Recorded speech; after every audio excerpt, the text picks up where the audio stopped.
हम लोग जहाँ पे थे, सोर्सेज का तो पूरा कंप्लीट हो गया था।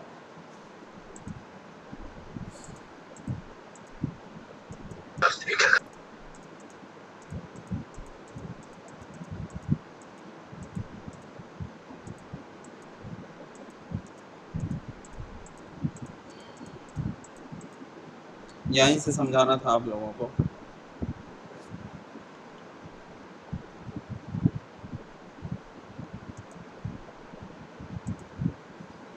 तो देखो यहाँ होगा क्या कि जो अनइक्वल हीट होती है, जैसे ये सन है, ठीक है। तो अब इमेजिन करना कि अगर ये तुम्हारा स्ट्रेटोस्फियर तक है, ट्रोपोस्फियर से आवाज आ रही है ना, बता दो मुझे।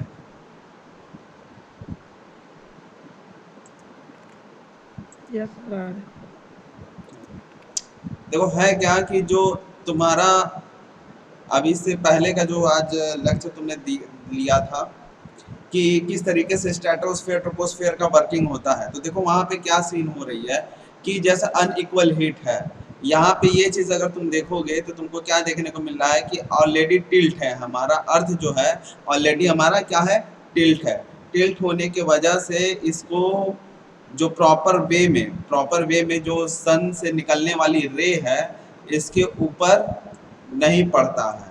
यानी ज़्यादातर हिस्सा हमारा वैसे भी हमारा क्या है कि वाटर एरिया होता है, तो देखो यहाँ से जो रे आ रहा है इस फेस पे पड़ किसी और तरह से रहा है, इस फेस पे किसी और तरीके से पड़ रहा है। क्लियर है? तो अब कहने को यहाँ पे क्या बच जाता है कि अगर हम मान लो ये एरिया है, मान लिया कि चलो ये एरिया है, जूम इन करने पर ये सारी चीज़ दिखती हैं। तो होता क्या है कि अगर मान लो इस एरिया की बात हम करें तो यहाँ पे जो सन का रे है, जो भी आपको इंटेंसिटी से मिलेगा, जो भी आपको किसी भी इंटेंसिटी से मिले, ठीक है, उसमें क्या होना है कि यहाँ की एक हाइट होगी और यहाँ की कुछ एक हाइट होगी, यहाँ की कुछ एक हाइट होगी, यहाँ की कुछ हाइट होगी। अगर मान लो H1 से चालू किए, ये हाइट ये हो गया हमारा H2, ये हो गया हमारा H3, ठीक है, और ये हो गया हमारा H4, ठीक है। तो जो अर्थ सरफेस से जो डिस्टेंस होगा और जो सन से निकलने वाली रे होगी, और जिस लेवल से यहाँ से अगर आसमान है तो यहाँ से जल्दी पहुँचेगा, यहाँ से लंबी दूरी तय करेगा, यहाँ से भी लंबी और दूरी तय करेगा, यहाँ से भी लंबी दूरी तय करेगा। तो इस तरह से क्या हो रहा है, डिस्टेंस जो है इसकी बढ़ जा रही है। जिस तरीके से इसकी डिस्टेंस बढ़ रही है उसी हिसाब से, मतलब क्या है कि उसी हिसाब से आपको रे की फ्रीक्वेंसी मिल रही है। अब रे की फ्रीक्वेंसी क्या है यहाँ पे कि जो भी आपका एटमॉस्फेयर होगा, जैसे यहाँ पे हिली एरिया का एटमॉस्फेयर अलग होगा, ग्रीनलैंड का एटमॉस्फेयर अलग होगा, ठीक है, सिटीजनशिप का अलग होगा और रूरल अर्बन का अलग हो जाएगा, ठीक है, इंडस्ट्रियल का अलग हो जाएगा। तो वहाँ से जो गैस फॉर्म हो रहा है, जो भी गैस निकल रहा है, और प्लस जो बोनस में हमको कॉस्मिक रे जो फिल्टर होने के बाद मिल रहा है, वो तो कहीं ना कहीं रिएक्शन तो करेगा ही, एक्शन रिएक्शन दोनों होगा। तो वहीं यहाँ पे क्या होती है कि एक लेवल हमारा यहीं पे डिसाइड होता है, ठीक है, ऐसे ये बनते हुए जाता है। स्ट्रेटोस्फियर ट्रोपोस्फियर के बीच में मैंने बताया था कि LV1 से लगाए LV10 तक होता है। तो इसमें ठंडी हवा ऊपर की तरफ रहती है, गर्म हवा नीचे की तरफ होती है। तो जब आप किसी पहाड़ या किसी जगह पे जाते हो तो ठंडी हवा गर्म हवा मिल करके एक साइकिल कंप्लीट करती है, जिसमें किसका निर्माण होता है, क्लाउड का होता है। यही क्लाउड थंडर स्टॉर्म का काम करता है, जो कि नॉर्थ पोल साउथ पोल के एक्सिस पे होता है। जो मेन चीज़ें था जो मैं समझाना चाह रहा था आज के डेट में, वो ये था कि जैसे हमारा सन है, तो देखो एटमॉस्फेयर और क्लाइमेट में, एटमॉस्फेयर क्लाइमेट वेदर समझ में आ रहा है। एटमॉस्फेयर किसे कहते हैं, वेदर किसे कहते हैं, क्लाइमेट किसे कहते हैं। अच्छा, वेदर से क्लाइमेट आता है, एटमॉस्फेयर से वेदर आता है, और एटमॉस्फेयर से स्ट्रक्चर है। तो ये अलग है। हम लोग ज़्यादातर गलती क्या करते हैं, वेदर को ही क्लाइमेट समझ लेते हैं, एटमॉस्फेयर को ही हम क्लाइमेट समझ लेते हैं, कहते हैं यहाँ का तो क्लाइमेट या एटमॉस्फेयर इस तरीके का है। देखो क्लाइमेट अलग होता है, वेदर अलग होता है, एटमॉस्फेयर अलग होता है, ठीक। अब जान लो एटमॉस्फेयर क्या है और क्लाइमेट क्या है, वेदर क्या है। एटमॉस्फेयर ठीक है। पृथ्वी की पूरी पूरी जितनी लेयर है, जितने लेवल्स हैं, उसके बारे में अगर तुम बात करते हो, कुछ भी नहीं छोड़ते हो, कुछ भी का मतलब कुछ भी नहीं छोड़ते हो, सभी चीज़ों पे विवेचना करते हो, निष्कर्ष निकालते हो, उसके जियोलॉजिकल स्टडी से लगाए एरोलॉजिकल जो भी बातें होती हैं, लैंड वाटर जो भी तीनों फेस अगर ले लेते हो और उसमें स्टडी करते हो, ओवरऑल की बात अगर करें तो ओवरऑल पृथ्वी की बात करें तो उसका एटमॉस्फेयर कहा जाएगा। ठीक है। वेदर क्या होता है? वेदर वो होता है किसी भी एक पर्टिकुलर एरिया का, ठीक है, किसी भी एक पर्टिकुलर एरिया का यह डिसाइड होना कि वो गर्म के कितने नियरेस्ट है एंड हॉट के कितने नियरेस्ट है। जैसे हमारा नॉर्थ पोल साउथ पोल, वो वहां का वेदर होता है जो पोल के ऊपर डिसाइड होता है। क्लाइमेट किसे कहते हैं? उसी वेदर में जो पर्टिकुलर एरिया होती है जहां पे अपना हर एक पीरियड एक साइकिल कंप्लीट करता है, जहां पे हर एक अपना साइकिल कंप्लीट करता है, उसको हम क्लाइमेट कहते हैं। लाइक एज अगर हम इंडिया की बात करें तो इंडिया का क्लाइमेट क्या है?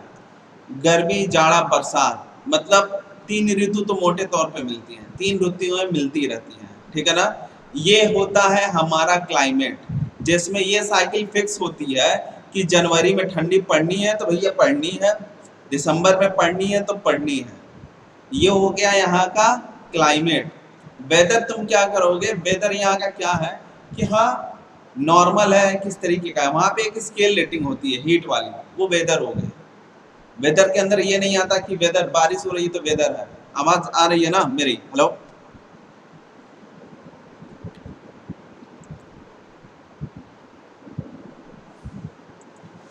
ठीक।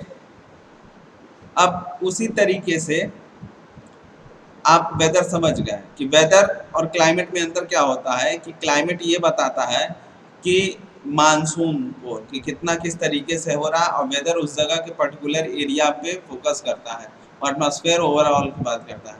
अब देखो क्या है, ऑर्बिट, टिल्ट और स्पिन और ओशियन, ठीक है, ये सभी चीज आपस में साइकिल रोटेशन करते रहते हैं। अब इसी का ये फेज है सीजन, ऑर्बिट। अब देखो क्लाइमेट और सीजन, अब देखो क्या मसला फंस रहा है कि क्लाइमेट और सीजन में अंतर क्या है। क्लाइमेट और सीजन में अंतर क्या है भाई? हम एटमॉस्फेयर समझ लिए, वेदर समझ लिए, क्लाइमेट भी समझ लिए, अब सीजन क्या है?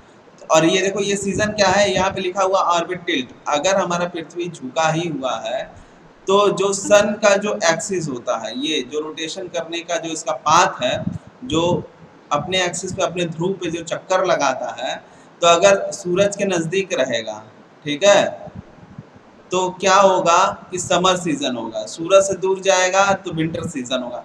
That is the difference between climate and season. मतलब ये बताता है किसी भी चीज की साइक्लिक पीरियड कि कितने रोटेशन पे क्या पाथ पे ये होता है, उसका वो सीजन है। जैसे रेन सीजन हो गया, ठीक है। किसी क्लाइमेट के अंदर, क्लाइमेट क्या होता है? पूरा एक साल का व्यू देता है, एक साल का सिनेरियो आपका देता है। सीजन क्या होता है? उस साइकिल पीरियड को रिप्रेजेंट करता है कि ये चीज़ें हैं। तो ये सारी चीज़ें होती हैं जो कि आप समझ चुके हो। अब ये जिसके बारे में मैंने बात कर रहा था कि ये चीज़ याद कर लेना, तो वो यही है, ठीक है, कि कौन से गैसेस जो हैं आपको अवेलेबल हैं। तो नाइट्रोजन आपको पता ही 78 हो गया। अब ये देखो नाइट्रोजन का मेन क्या है कि वॉल्केनिक और बायोजेनिक, ये दोनों मिलता है, ठीक है। अच्छा, वॉल्केनिक समझ रहे हो, ज्वालामुखी। बायोलॉजिक भी समझ रहे हो, बायोजेनिक क्या है? कोई भी हो सकता है, जीवाश्म के थ्रू होता है, जीवधारियों के थ्रू जो भी बायोजेनिक हो, ठीक है। लेकिन यहाँ पे रेडियोजेनिक क्या है? तो रेडियोजेनिक जो हम लोग ट्रांसपोर्ट सॉरी वो कम्युनिकेशन सिस्टम बनाते हैं, जो रडार सिस्टम, फ्रिक्वेंसी बेसमेंट, वो होता है। इवोपरेशन से भी तुम परिचय हो, ठीक है। आर्थ्रोपोजेनिक क्या होता है? आर्थ्रोपोजेनिक ये होता है कि जो हम इक्विपमेंट बना रहे हैं और जो हमारे द्वारा काम किया जा रहा है वो किसी से भी रेट ऑफ रिएक्शन कर ले, वो आर्थ्रोपोजेनिक में आ गया, ठीक है। तो ये डिफरेंस है। मोस्टली तुम्हारे चैप्टर में क्या क्या देखना है? वॉल्केनिक लिखना है 1, बायोजेनिक 2, रेडियोजेनिक 3, इवोपरेशन 4, आर्थ्रोपोजेनिक 5। ठीक है, यही पांचों चीजों को अगर तुम लिख करके चलोगे तो कोई दिक्कत नहीं है। इसका उदाहरण कभी भी कहीं भी किसी के साथ दिया जा सकता है। क्लियर है? अब बात करते हैं ओजोन के लिए। ठीक है, ओजोन के लिए अगर हम बात करें, ओजोन का क्या सिनेरियो है, जैसा कि कई बार मैं बता चुका हूँ। ठीक है, ओजोन का क्या है, मैंने बताया था कि किस तरीके से तुम्हारा मिल रहा है और किससे क्या बॉन्डिंग बना रही है। ये चीजें तो तुम पढ़ ही ली हो, अब तो तुम्हारे मन में एकदम बैठ गया होगा कि एल्केन है, एल्केलिन, एल्कलाइज है, फिर तुम्हारा ओपन हो गया, क्लोज हो गया, एकदम रट गया होगा तुम लोगों को अगर सुन रहे होगे तो, बाकी की तरह, बाकी दिनों की तरह। ठीक है, तो अब क्या है कि स्ट्रक्चर तुम्हें पता हो गया, ओजोन कहाँ पे है। अब बाएं दाएं हाथ का खेल है यहाँ पे कि अब हमारे पास ऑक्सीजन है, वातावरण में भी ऑक्सीजन है, अब उसका मन किसी से भी रिएक्शन कर ले, क्या दिक्कत है? ये तो तुम थोड़ी कहोगे कि ये ऑक्सीजन जा करके तुम रिएक्शन ना करो, तो वो तो अपने आप से काम करेगा, ऑक्सीजन है तो। अब ये है कि जो हम लोग कैटलिस्ट बनाते हैं या हमारे द्वारा निकलता है, उस पर बस रेडियो सिस्टम लगा दे तो हाँ जरा सा सही हो जाएगा। अदरवाइज ये जो CFC का जो मैंने बात बताया था, तुम्हारे one of the best topic है जो तुम लोग को जाना चाहिए। मैंने एक बार एरोसोल का यूज किया था। देखो, पृथ्वी का एरोसोल खुद को हील करने में, मतलब खुद को सही करने में काम आता है, लेकिन ये एक एरोसोल है जिसकी वजह से CFC होता है, यानी क्लोरोफ्लोरोकार्बन होता है, और एक होता है HCFC, वो होता है हाइड्रोक्लोरोफ्लोरोकार्बन। भाई अब तो बाहर तुम्हारा क्या है, हाइड्रोजन तो मिलेगा ही ना, क्योंकि तुम्हें पता है हाइड्रोजन कहाँ है, एक्सोस्फीयर, थर्मोस्फीयर, ये तो जान ही रहे हो। ठीक, तो अब होता क्या है, अब प्लस हम, हाँ जी बताओ, पूछो। सर ये HCFC CFC से बनता है सर, ये किससे बनता है? HCFC जो बता रहे हो CFC से ही बनता है सर। हाँ हाँ बिल्कुल, जैसे हमने क्या शुरू में बताया कि किसी भी एक मॉलिक्यूल होता है, जैसे तुमको बताया था NOx बताया था। ठीक है, NOx, यहाँ पे कितने भी नंबर आकर, मतलब अगर यहाँ पे अगर एक ऑक्सीजन जुड़ेगा तो क्या NOx की जगह NO2 होगा? ठीक है, और यहाँ पे अगर यहाँ पे 2 ऑक्सीजन जुड़ते हैं तो NO3 होगा। क्लियर है ना?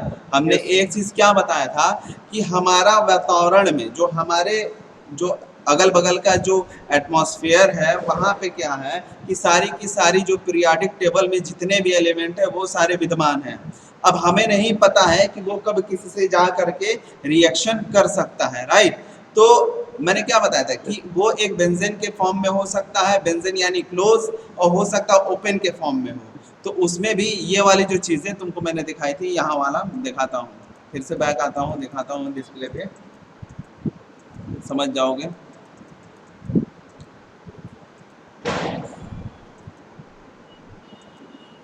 देखो, यही वाला मैं बता रहा था कि इसमें ओपन क्लोज का होता है एल्केन, एल्कलीन, एल्काइंस, तो एरोमेटिक और एलिफेटिक में होता है, जो कि हाइड्रोकार्बन जुड़ते जाते हैं। अब वातावरण में हमारा क्या है, कार्बन भी है, हाइड्रोजन भी है। अब इसमें क्या होता है, जुड़ते जाता है, तो जैसे जैसे ये जुड़ते जाएगा वैसे वैसे हम रोक नहीं सकते हैं, ये तो वातावरण में है, बस हम अनुमान लगाते कि हाँ ये गैसेस हैं, ये चीज़ें हो सकती हैं, प्रोबेबिलिटी ये है, हम ऐसा काम कर रहे हैं तो वो प्रोबेबिलिटी बन रही है जिससे वो जो है जुड़ जाए। तो ये सारी चीज़ें हैं, बस नॉर्मल है। तो इसी तरीके से जो भी हमारे पास ऑक्सीजन है, ये हमारा ऑक्सीजन मान लो O3 है, ठीक है, ये O2 हो गया हमारा ऑक्सीजन। अब क्या है कि O2 निकल रहा है, अब उसकी बॉन्डिंग अगर अच्छी है, मैंने क्या बताया था कि अगर ऐसे ऐसे वाला अगर नीचे है तो उतना तुम्हारा रिएक्शन नहीं करेगा, लेकिन अगर ऊपर की तरफ बन रहा है तो क्या होगा कि ये खाली है जगह, ये किसी से भी रिएक्शन कर सकता है, ये क्रियाशील है। ठीक, तो उसमें भी आता है कि कंसंट्रेशन है या डाइल्यूट में है, एसिडिक है कि बेस में है, तो कई सारे फेज होते हैं, ये डिफाइन नहीं है, बस हम एक एज्यूम करते हैं। बात जो कर रहे थे हम क्लोरोफ्लोरोकार्बन का, वो बाहर हमारे वातावरण में हाइड्रोजन से रिएक्शन करने के बाद हाइड्रोक्लोरोफ्लोरोकार्बन बनाता है, जिसका वजह होता है एरोसोल। और एरोसोल दो होता है, एक जो खुद का पृथ्वी का जो एरोसोल है, वो पृथ्वी को खुद को अपने आप को स्वयं को ही ठीक करने का काम करता है। दूसरा जो एरोसोल की मैं बात कर रहा हूँ, वो एरोसोल एक पॉल्यूटेंट मैटर है जो पॉल्यूशन को बढ़ाने का काम करता है। ये क्लोरोफ्लोरोकार्बन कहाँ से आता है? ये क्लोरोफ्लोरोकार्बन जो है जितने भी घर में या जो भी ऐसी सिस्टम जो हमारे घरों को या खाने को कूलिंग करने की व्यवस्था देता है, इवन यहाँ तक कि परफ्यूम की भी मैं बात करूँ तो परफ्यूम भी तुम्हारा अगर स्प्रे कर रहे हो या बॉडी स्प्रे कर रहे हो तो क्या होता है वहाँ पे कि वो ठंडा लगाता है। तो जितने भी ये मिंट वाले सिस्टम आते हैं जो घर के टेम्परेचर से को गिरा करके कूल वाला टेम्परेचर देते हैं, तो यही हमारा क्या बनता है? क्लोरोफ्लोरोकार्बन का रूप लेता है, जो कि जा करके फोटोकेमिकल जैसे चीज़ों को और बाकी के अनहाइजेनिक पॉल्यूटेंट्स को बढ़ाता है। यही मेन कारण है कि गर्मी पड़ने पे हम लोग एसी का या रेफ्रिजरेटर का, वॉशिंग मशीन में भी एक कूलिंग का नया सिस्टम आ गया है। अब जो ये आ रहा है कि क्या कर रहा है कि जब कपड़ा वॉश किया जा रहा है, जो आधुनिक वाला आया हुआ है, तो उसमें क्या कर रहा है कि सुखाने के लिए वो उसमें कूल ट्रीटमेंट कर रहा है कि ताकि जितने भी डस्ट पार्टिकल जो छोटे छोटे हैं वो निकल जाए। मतलब जो मैं बताऊँ जैसे वहाँ पे स्पेस वाले जो लोग आते जाते हैं तो उनके कपड़े या जो भी चीज़ें वॉश की जाती है वो कोल्ड ट्रीटमेंट के द्वारा ही की जाती है। तो वो क्या करता है? उसको फिल्टर करता है। मतलब एक हीट ट्रीटमेंट हो गया, एक कोल्ड ट्रीटमेंट हो गया, तो वहाँ से भी बढ़ता है। तो कई सारी चीज़ें हैं। ठीक है, आगे बढ़ते हैं और एक चीज़ और बता दें तुम लोगों को, लाइन पे ही रहिएगा।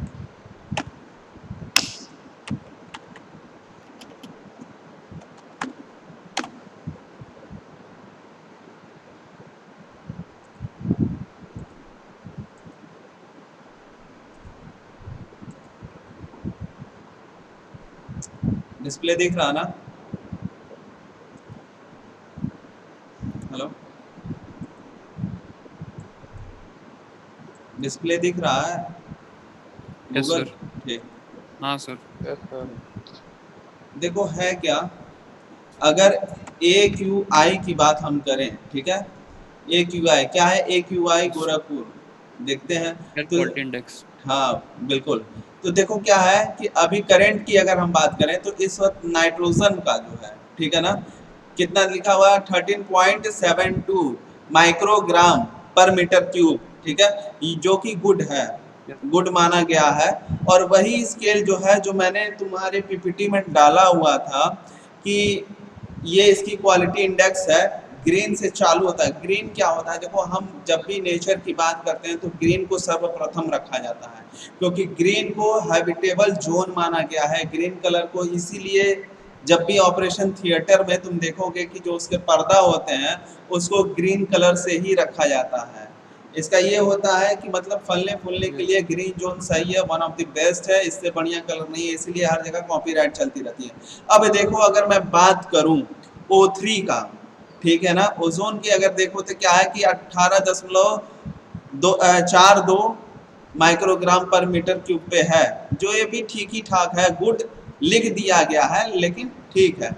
अब देखो यहाँ पे पार्टिकुलेट्स मैटर की बात करें, ठीक है, तो यहाँ पे ना पार्टिकुलेट्स मैटर ये केवल गोरखपुर की बात कर रहा है। अभी गोरखपुर में गीडा की बात नहीं कर रहा है। गीडा की बात करेगा ना तो ये जो तुमको दिख रहा है स्क्रीन पे 32 माइक्रोग्राम पर मीटर क्यूब के हिसाब से, ठीक है, और 52वां स्केल है जो कि सेटिस्फैक्ट्री दिखा रहा है, ये भी नहीं दिखेगा तुमको, इसकी रेस कर जाएगी, ये सेटिस्फैक्ट्री के इंडेक्स ही पार कर जाएगा, ये आ जाएगा दूसरे में। यानी गीडा जोन क्या है? पूरा पूरा बर्बाद हो चुका है लगभग, ठीक है। बर्बाद का मतलब ये है कि एक यहाँ के जैसे पीछे जो जाओगे तो जितने भी फैक्ट्रियाँ बनी पड़ी हैं आज के डेट में अपडेट नहीं किया जा रहा है, तो यही वो मेन कारण है। लेकिन पॉल्यूशन की रेटिंग वहाँ पे बढ़ गई है और उसका मेन कारण है वहाँ पे जो PM है, पार्टिकुलर्स मैटर, अगर 10 रहता तब भी समझ में आता, लेकिन वहाँ पे क्या है 2.5 मिल रहा है। जैसे इंडिया ग्लाइकोल्स की वजह से काफ़ी पॉल्यूशन फैल चुकी है, ठीक है। अब वो ऐसा नहीं है कि आज के डेट में हुआ है, वो पहले से होते हुए आ रहा है, ठीक है।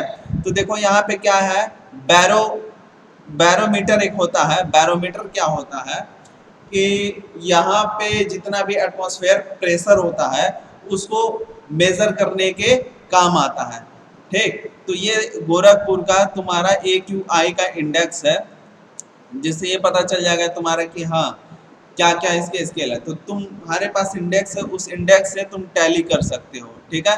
अभी का जो भी देखो सीन चल रहा है, ठीक, वो यहाँ पे दिखाएगा तुमको कि हाँ बायोमेट्रिक, ये बैरोमेट्रिक का ये तुम्हारा परसेंट है, विंड की स्पीड इतनी है, विंड का डायरेक्शन 100 डिग्री है। तो ऐसे क्या है कि तुम इसको हर जगह का देख सकते हो, ठीक है। तो AQI तुम्हारा एयर क्वालिटी इंडेक्स होता है, ठीक है। अगर करंट का अगर तुमको जानना हो, जैसे करंट स्टेटस देखना हो, तो करंट स्टेटस में भी यही एक आएगा एप्लीकेशन, मैं देख रहा हूँ वहाँ पे दिखा रहा है कि नहीं, मे बी ये रहा, ठीक है। खुलने दो इसको।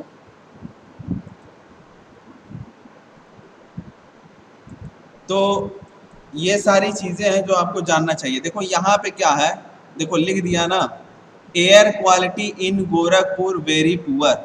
आवाज आ रही है? डिस्प्ले शो कर रहा है कि नहीं शो कर रहा है? हेलो, वो कर रहा है sir. Yes sir, yes sir. आवाज ठीक आ है रही ना। है। मैंने हो भी क्या, रहा है। हाँ मैंने क्या बोला था कि अगर आप लाइव जाओगे, ठीक है, वो तो एक अपडेट करके रखा गया है।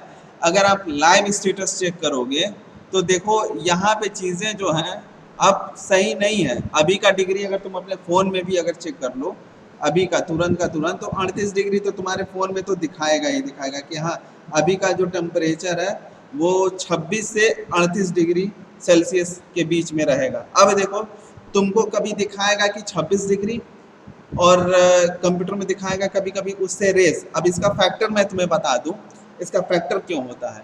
देखो जिस बेस बैंड पे हम काम कर रहे रहते हैं, मैंने यही बता रहा था कि जो मीसोफेयर में आइनोस्फेयर है, जिस बेस बैंड पे हम काम कर रहे हैं, जिस बेस बैंड पे कम्युनिकेट कर रहे हैं स्ट्रेटोस्फेयर से, सारी चीज़ें जो है कोलैब करके सिस्टम पे काम करती है। तो जो अपडेट मिलता है करंटली अपडेट, वो जो रेट होती है वो फ्लक्चुएट करती रहती है, ठीक है। तो अभी का अगर देखोगे तो लाइटनिंग रेन दिखाएगा, एयर क्वालिटी देखोगे तो दूसरी चीजें दिखाएगा। तो कई सारी चीजें हैं जो तुमको आगे अभी इसमें समझना होगा, तब जाकर के तुम परफेक्टली कोई चीजें जान पाओगे। जैसे यहाँ पे देखो 7UV लिखा हुआ होगा, 38 डिग्री सेंटीग्रेड के बगल में 7UV लिखा है ना।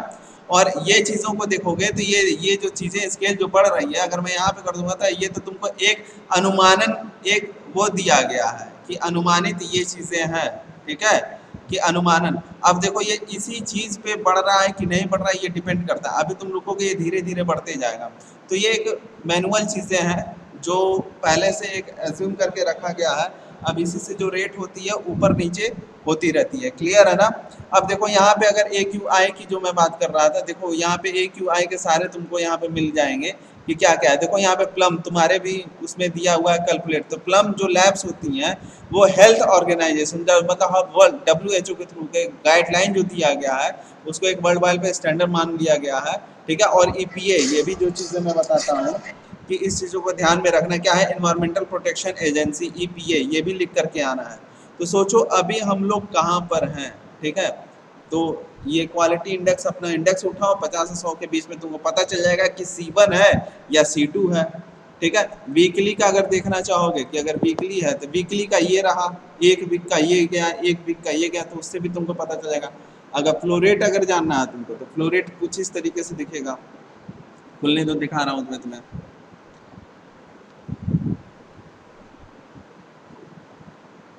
कहाँ गया?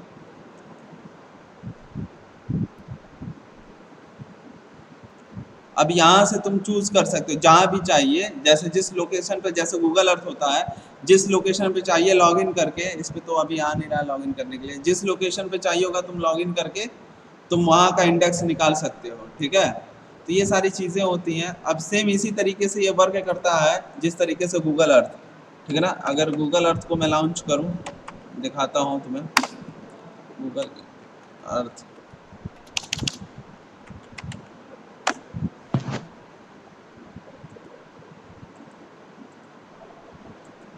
एक चीज़ और खोल रहा हूँ, गूगल अर्थ हो गया, और इंडेक्स ऑफ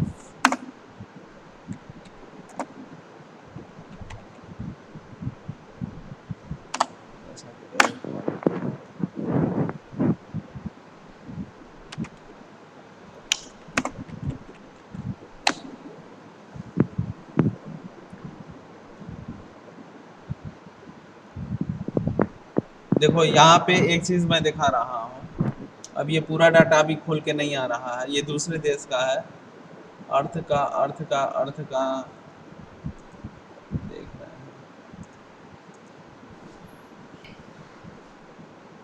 गूगल अर्थ तो आता है ना सबको चलाने। Hello, yes sir. ठीक। गूगल अर्थ के थ्रू भी तुम कई सारी चीजें नॉलेज में ले सकते हो। जैसे केवल इसका ऐसा नहीं है कि 2D 3D में केवल तुम चलाना जान रहे हो, ये इंडेक्स भी बताता है कि कितना साल पुराना हो गया, ठीक है। और कितने ज्यादा, देखो अगर अर्थ की बात करें, देखो अर्थ का यहाँ पे खुल रहा है नासा के अकॉर्डिंग। अगर मैं बात करूँ नासा लैंड के अकॉर्डिंग, देखो ये सिलेबस से जरा सा हट कर है, लेकिन तुम्हारे लिए जानना बहुत जरूरी है। क्योंकि देखो मैं जिस अभी एरोसोल का नाम ले रहा था ना, ये डिस्प्ले पे दिखा रहा ना एरोसोल इंडेक्स, जल्दी बताओ टाइम जा रहा है, दिख रहा है ना? हेलो, हाँ। एरोसोल इंडेक्स में जब तुम क्लिक कर एरोसोल इंडेक्स में जब तुम क्लिक करोगे तो देखो ये क्या कर रहा है, aerosol absorb scatter incoming sunlight. यहाँ पे लिख दिया ना कि जो सनलाइट आ रहे हैं उसको ये करता है which reduce visibility and increase the optical depth. Aerosol have an effect on human health, weather and the climate. Source of aerosol include pollution from factories, smoke from fires, dust from dust storms, sea salt and volcanic ash and smoke. Aerosol compromise human health when inhaled, कहा ना inhale करता है अपने आप को by peoples with asthma or respiratory illness, ठीक है। Aerosol also have an effect on weather and climate by cooling or warming on earth. मतलब देखो ये अर्थ को अगर हेल्प प्रिवेंट क्लाउड्स, ठीक है, ये बादलों के रूप में बन जाता है एरोसोल। कुछ एरोसोल्स जो होते हैं, जो पृथ्वी के एरोसोल्स होते हैं, वो हमें बचाते हैं, ठीक है। और कुछ एरोसोल जो होते हैं जो हमें बर्बाद करते हैं, जो हम लोग खुद निजात कर देते हैं। कंफ्यूज मत होना, एरोसोल इसीलिए मैं समझाने की कोशिश किया हूँ कि एक हमारे द्वारा जो बन रहा है और एक जो नेचर के द्वारा बनता है। कुछ हद तक एरोसोल जो एनवायरनमेंट के थ्रू बनता है वो भी नुकसान करता है, लेकिन मैंने एक बात कहा है कि उसका भी एक साइकिल पीरियड होता है, और वो भी साइकिल पीरियड होने के बाद वो क्या करता है, अपने आप को सेफ जोन में कर लेता है। लेकिन इतना भी नहीं रहता है कि उससे कुछ दिक्कतें आए, लेकिन जो हम लोग जो बनाते हैं उससे कई सारी चीजें जो हैं, जितनी भी चीजें होती हैं वो क्या करती हैं, दिक्कत में ही लाती है। क्लियर है? अब देखो इसी तरीके से है, तुम लोग इस चीज को डाटा को पढ़ लेना, कोई वो दिक्कत नहीं है। अब देखो एरोसोल डेप्थ कार्बन मोनोऑक्साइड की अगर तुम बात करो, अगर तुम कार्बन मोनोऑक्साइड की बात करो तो यहाँ पे तुमको पीडीएफ की भी फाइल मिल जाएगी, तुम चाहो तो देख सकते हो डे और नाइट का कितना एलपीए जा रहा है, ठीक है। एलपीए हो गया, एलबीपीएस हो गया, लैब पर जो भी तुम्हारा रहता है वो लोग एक इंडेक्स बना करके स्लाइड देते हैं। देखो नाइट्रिक एसिड, तो देखो अभी जो हमारे सर पे जो बाउंड्री मंडरा रही है वो किन किन चीज का है, एरोसोल इंडेक्स का है, एरोसोल ऑप्टिकल डेप्थ का है, कार्बन मोनोऑक्साइड का है, ठीक है, डस्ट का है, फायर का है, नाइट्रिक एसिड, नाइट्रस ऑक्साइड। देखो एसिड रहेगा, समझना मेरी बात को, एक और तुमको ट्रिक बताता हूँ। एसिड रहेगा तो प्राइमरी में रहा, ऑक्साइड हो गया तो सेकेंडरी में आ गया, और यही चीज नाइट्रिक नाइट्रस में बदल रहा है। ओजोन हो गया, सल्फर हो गया, तो ये सारी चीजें हैं। अगर देखते हैं, अगर यहाँ से लॉन्च होता है तो तुमको ये पता चल जाएगा कि कितना वो रहा तुम्हारा। एक आता है अर्थ एज, रुको मैं दिखाऊं, EARTH क्या है, ग्लोबल अर्थ, रुक जाओ बस बता रहा हूँ, GLOBALEARTH ग्लोबल अर्थ दिखाता हूँ तुम लोगों को। ग्लोबल अर्थ कहाँ गया, ग्लोबल अर्थ,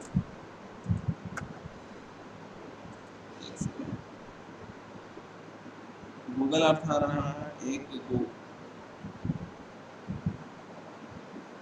मैं एक साइड भूल रहा हूँ, गूगल नहीं,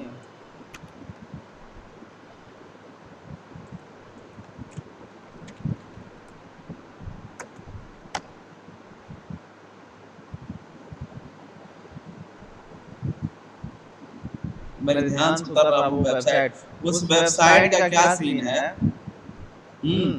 कि वो तुमको ये बताता है कि कितना क्या चीज बना हुआ है। मे भी शायद ये तो नहीं है, देख रहा हूँ, हाँ यही है, मिल गया। दिख रहा है ये डिस्प्ले पे आ रहा है तुम लोगों को? जल्दी बताओ, टाइम कम है, 4 मिनट है। Hello, yes sir. ठीक है ना? अब देखो ये जो अभी का जो गैस है, ये सारी चीजें गैस तुमको दिख रही है, ये एकदम लाइव चल रहा है, ठीक है? कि ये इस तरीके की चीजें हैं। यहाँ पे एक और चीज खुल करके आता हूँ, मुझे ऑप्शन नहीं मिल रहा, मुझे कहाँ गया वो उसका ऑप्शन? एक सेकंड, मिल जा मेरे भाई।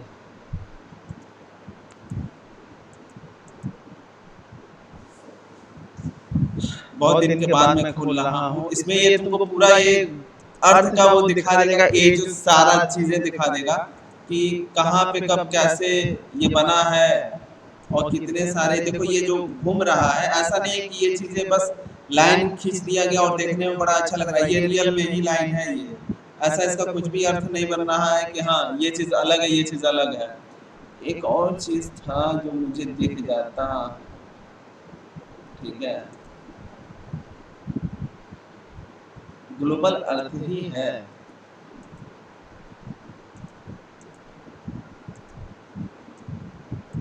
ये मूव के स्टेट में रहता है, ये सारे गैस है। अब इसी में तुमको ऑनलाइन में बता रहा हूँ कि मेरे पास था, मेरे ध्यान से उतर रहा, मैं सोचूंगा तो दे दूंगा लिंक। और उसमें ये बताता है ना, अपडेट करता रहता है कि जैसे कहाँ पे चीजें क्या है और किस तरीके से वर्क कर रहा है और कितनी तेजी से चीजें गल रही हैं। तो नासा कर रहा है, नासा वाले में नहीं था।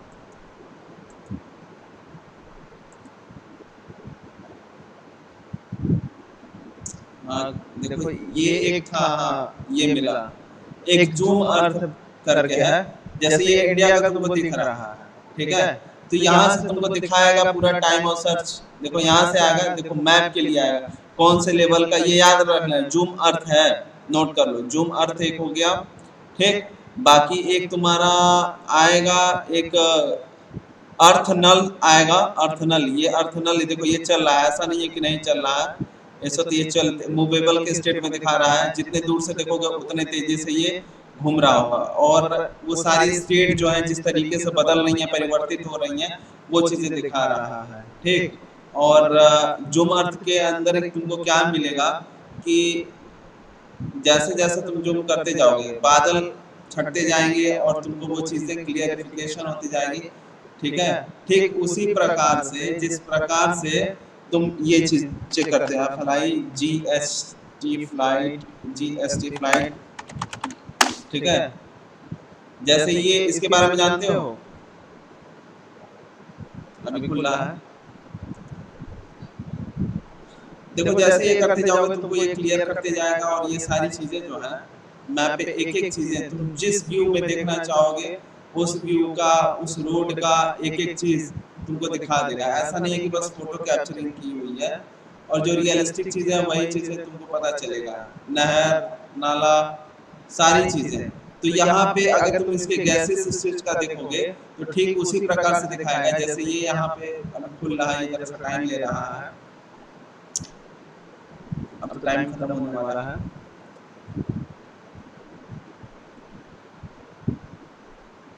आजा भाई, क्लियर हो जाओ। ये एरोप्लेन्स दिख रहा है, जल्दी बताओ, एरोप्लेन्स दिख रहे हैं तुम्हें? Yes sir. ये ऐसा नहीं है, इस वक्त जितने एरोप्लेन, जैसे चित्रकूट के पास इस एरोप्लेन की अगर मैं बात करूं, ठीक है, तो ये देखो ये एरोप्लेन चल रहा है, दिख रहा है कि नहीं चल रहा है? ठीक है, जल्दी बोलो, रिस्पांस दो मुझे, दिख रहा है? Yes sir. ठीक है, तो ये जो है ऐसा है कि स्ट्रेटोस्फीयर के ऊपर उड़ रहा है कि नीचे उड़ रहा है ये भी तुमको पता चल जाएगा। और अगर मैं जूम आउट करूं तो इस वक्त पूरे विश्व में जितने जिस तरीके के जहाज अगर उड़ रहे हैं तो टोटल इसके बारे में तुमको जानकारी खत्म।